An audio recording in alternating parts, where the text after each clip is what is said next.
Hello, my name is Santiago Velasco, and today I want to present some of the results obtained in the context of the project New Evaluation Concepts for Safe Software in Highly Automated Commercial Vehicles, which is a project supported by the Regional Development Funds of the European Union and the German state of Rhineland-Palatinate. So, today I want to present a topic in the context of model-based safety engineering and SOTIF. It is called towards a holistic model-based approach for the specification of safe nominal behavior and engineering a safety supervisor concept. All right. First, I would like to present the goals and expectations of this work, followed by a motivation of the concrete issues we want to tackle in this work, and then go step by step through the developed concept. Good. In this work, we want to envision a holistic concept that helps us engineering the safe behavior of autonomous driving systems. The concept we present here present the pillars for the development of a safety supervisor concept based on an incremental approach and which is composed of the following specification frameworks. We define a structuring and formalization framework of the ODD. We define a rough taxonomy of the types of monitoring mechanisms that are relevant for enforcing safe behavior, and we define a framework for the specification of control responses in case of intolerable risk. Our claim is that neither the systems and the infrastructure nor the society are ready for the big jump into full autonomy. So the jump in complexity is so high that not only in terms of the tasks that the systems are expected to realize, but as well in terms of the activities engineers need to conduct as part of safety assurance. Moreover, this problem remains unmanageable as most engineers try to find a generic solution to be applied at large scale. And personally, I think that this is a little bit optimistic and dangerous in some extent. Mainly because it is very difficult to train an autonomous system to cope with very different operational conditions at the same time, right? Just if you think about how to train a system that is suitable, for example, for German highways as well as for Indian or Vietnamese roads at the same time. So having the same system working in both conditions will be like really difficult. Well, and the question is how we can deal with that complexity and with this situation, right, of the real world. Well, we think that a traditional approach based on divide and conquer and incremental concepts can still work. And in order for this to work, we make here some strong assumptions. So we think that the government, in conjunction with companies and regulators, should come together and restrict more tightly the use of autonomous driving systems by only allowing certain roads to be used. This would mean that the system would have to be hardware capable and that autonomous features would have to be added to the system through software updates. So these incremental approaches actually work. These nevertheless have some advantages in the sense that this would benefit both the regulatory level on the one side and the system development on the other side. It can occur compositional and incremental, right? And of course, it would be the case that no general solution can be found directly, and autonomous driving may not be available to everyone at the beginning. This, of course, has, as I pointed out, an impact on the development process, and in particularly, the capabilities of the system should be adapted to the conditions of those roads that the vehicle is expected to drive on. This is where the first part of our concept start touching this issue, which is how the ODD, or this operational design domain, can be used in relationship to that situation, and what role can it play in the development of our autonomous driving system. Good. So now, given the situations that we have, let's say concrete roads, the question is, how do we move from the real world to an ODD specification? Good. Assuming that the road network is segmented and that the development will occur incrementally, then we need a definition of ODDs for the respective road sections. Since the roads already exist, then the conditions that prevail are already known for these sections. And it is therefore conceivable that an extraction of an ODD from world models is possible. There is some work already being done in this direction. So nowadays we see that companies are working on mapping roads, meaning creating high-resolution maps, and it is therefore imaginable to extract structural information from those maps, for example. Of course, not all information relevant for an autonomous driving system will be available in such maps. Therefore, we believe that the additional information maps with historical and statistical information are required to obtain the other conditions that are relevant for the ODD. And assuming that such extraction of information can be done out of the real world models, then the ODD of the autonomous driving system can be, in the end, be considered as a subset of the ODD of the real world, right? And since our goal is to obtain a representation that facilitates the engineering activities, we have to take into account that the information being extracted should be placed in a form that can be easily understood by a human being. So nowadays you see that several works are also being performed in this area, and that quite often the use of taxonomies are being used for this sake, right? So we expect in the same manner that the extraction of this information out of the maps can occur as well in taxonomies. In this context, meaning this project, we have reviewed and revisited the 6-layer model of the Pegasus project, and we have created a slightly different classification from it. So one of the most important aspects that you see here in this slide is the introduction of the two main classes highlighted in red. So on the one hand, we have on top the permanent conditions class, which is intended to correspond to the extraction of high-level resolution maps.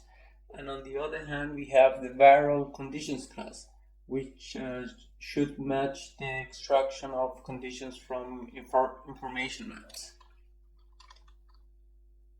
Good. In that sense, we propose an ODD specification framework based on the various engineering tasks and on the basis of the taxonomy that we presented before. And as it can be seen, the taxonomy that we expect to obtain from the maps needs to be translated to support other engineering activities. And particularly, the later in the development process, the more formal the representation of the ODDs should be. Good. Assuming that we have such an ODD, the question is how can we use of that specification for the design of our safety supervisor?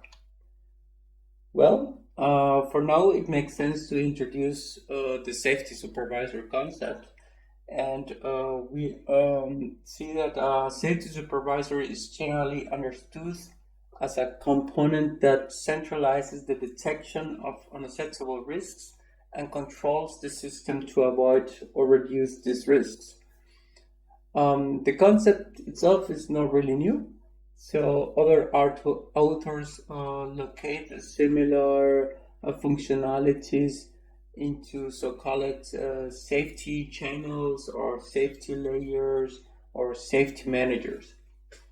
What is new in this work is the approach to define the monitoring mechanism of the system as well as the specification of control strategies, which is done under the influence of these modularized ODDs that we will have for our specific road segments. Good. Before defining monitors, it is important to know what capabilities the system will support. Here, the compositional and incremental approach on the basis of the road sections is quite useful, as one can analyze the ODD of the real world and determine those capabilities more precisely.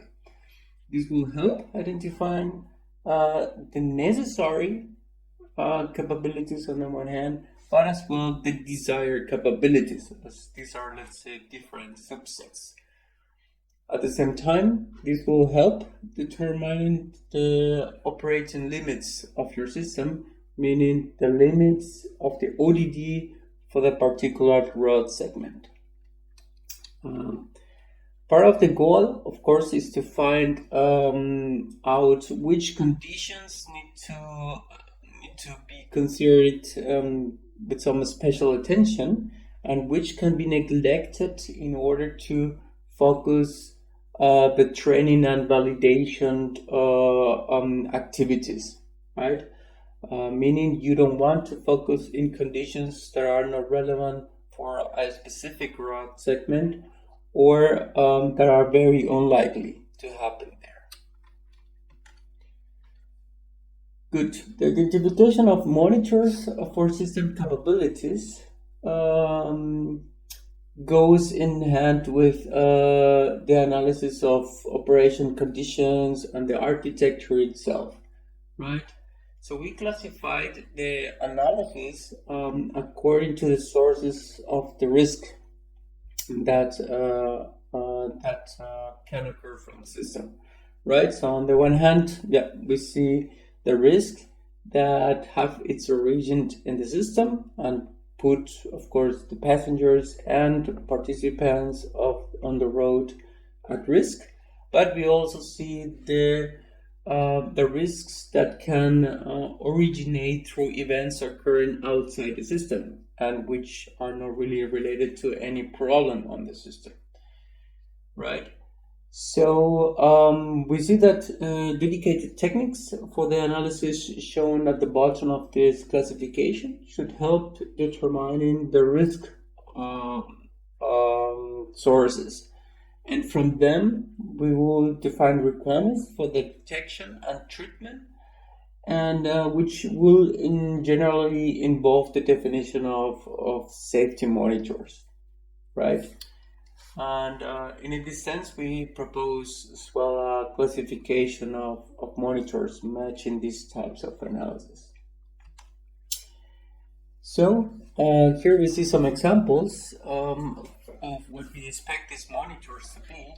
And I think some of these are not really surprising as they relate to the key safety standards in the automotive industry. Nevertheless, I think especially the topics related to misuses and operational threats are currently underdeveloped, and therefore we propose a refinement of the classification in this respect. In the case of monitoring the driving and misuses, in generally, new analysis techniques needs to be developed because the interactions between the system and the drivers have changed dramatically, and much more needs to be done in this regard, especially for automation levels 2 and 3. Right? On the other hand, we have this rather new classes of monitors that we refer to operational threat monitors. And these operational threat monitors refers to conditions, or they are supposed to monitor conditions that are generally not normal, but which can easily induce the system into high levels of risk. So, for example, consider the likelihood of rain leading to a flooded road or a landslide. So you can as well consider other conditions like sociocultural aspects. For example, the probability of finding dirt on the road or using animals for transportation.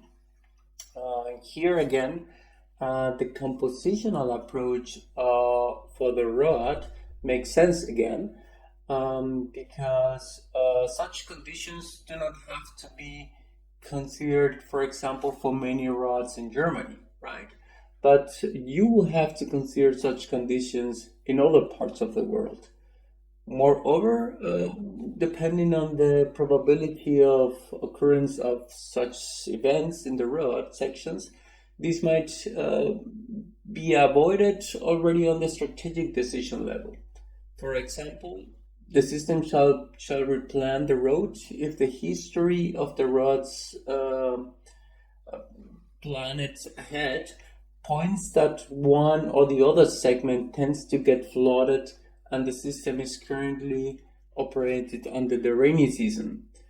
So, meaning also that doesn't have the possibility, the system doesn't have the possibility to know whether the road is flooded. It can't already avoid the risk by planning conservatively, right? Okay. Then we come to the next question, which is how can we use the previous frameworks to specify the control strategies that our safety supervisor should support? Well, we see that there are several aspects that influence the behavior of the system. So, in particular, the criticality of a situation and the system's reaction strongly depends on the availability or from the available capabilities of the current driving situation. Right? So, for example, a failure of a function may be more or less critical depending on the driving situation. Consider, for instance, the failure of the headlamps during daylight versus at night. Right? So, if you have a camera depending on that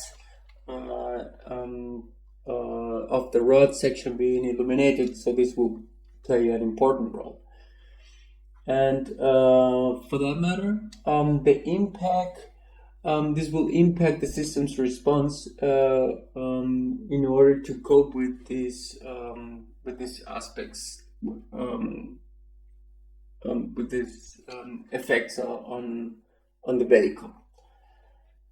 Now, in a low risk situation, for for example, where the dynamic driving task can be completed, then the system should respond generally with a functional degradation. The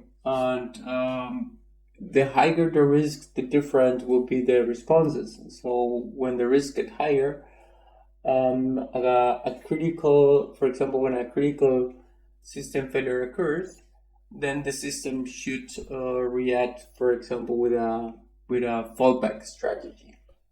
And when the risk is so high that it is no longer manageable, then failure mitigation strategy might be required.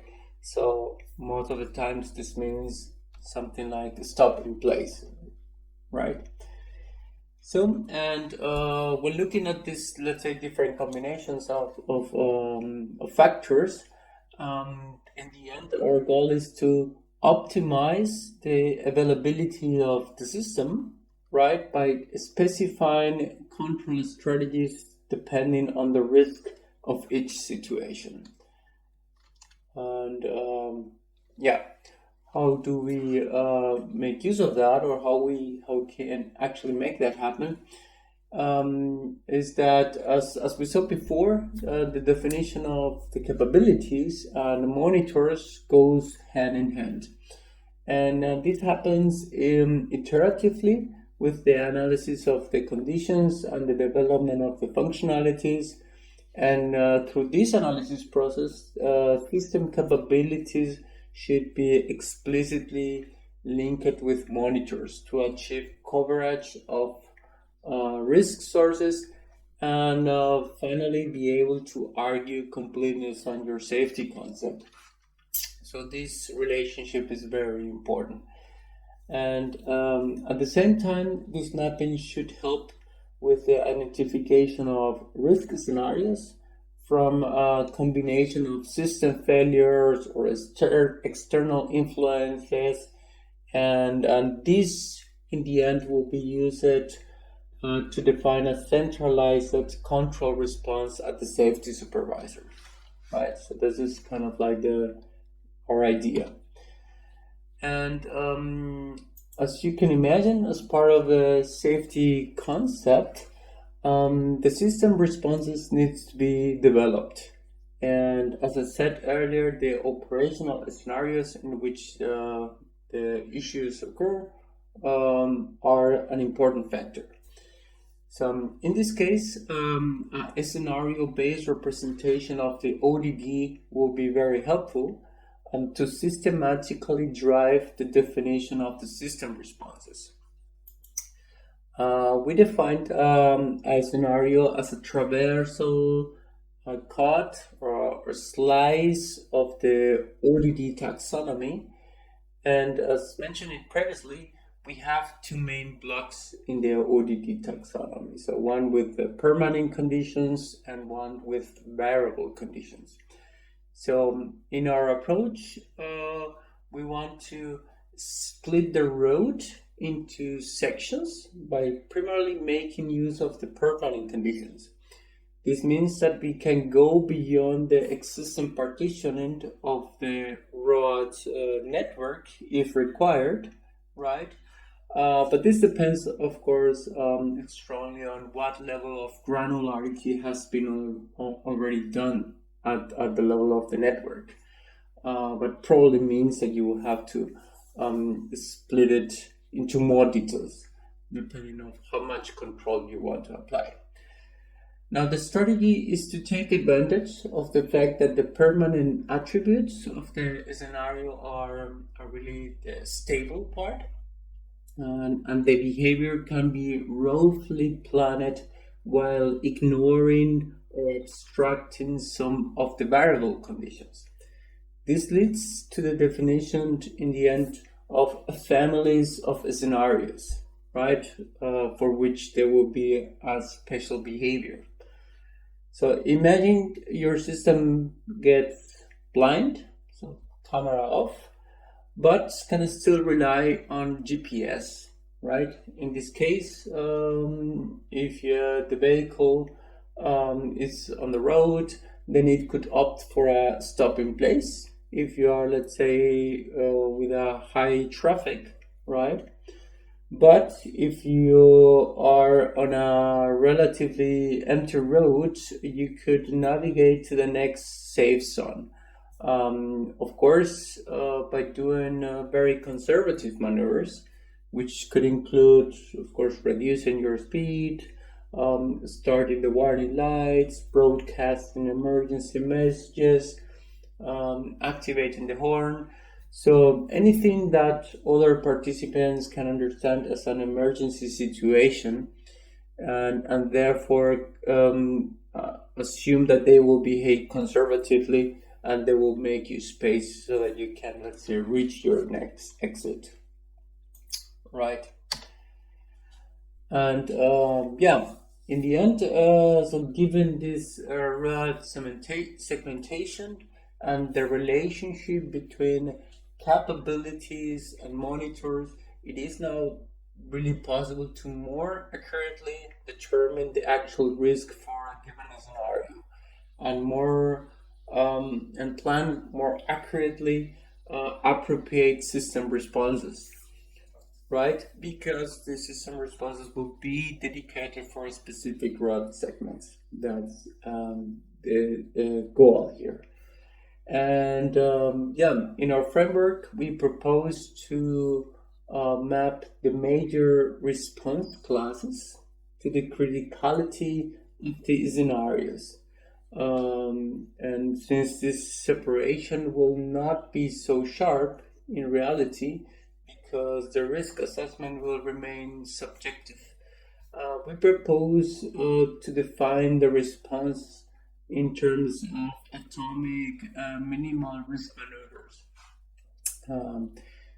This will lead in that you will have, let's say, for a response of your vehicle for a given scenario, a set of multiple MRMs occurrence in a specific sequence.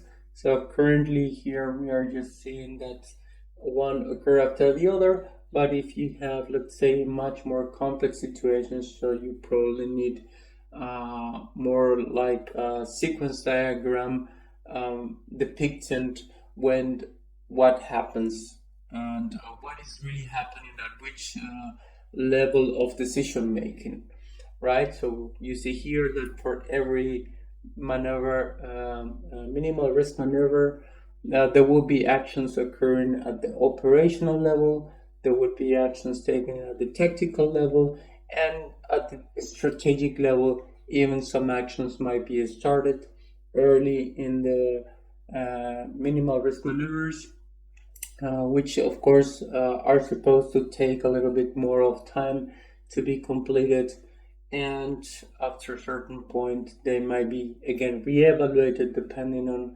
how whether the minimal risk conditions can be reached or not, right? So this is as well a reflection, meaning the achieving a minimal risk conditions means that you will have as well a row of minimal risk conditions that need to be achieved until you finally reach one final safe state.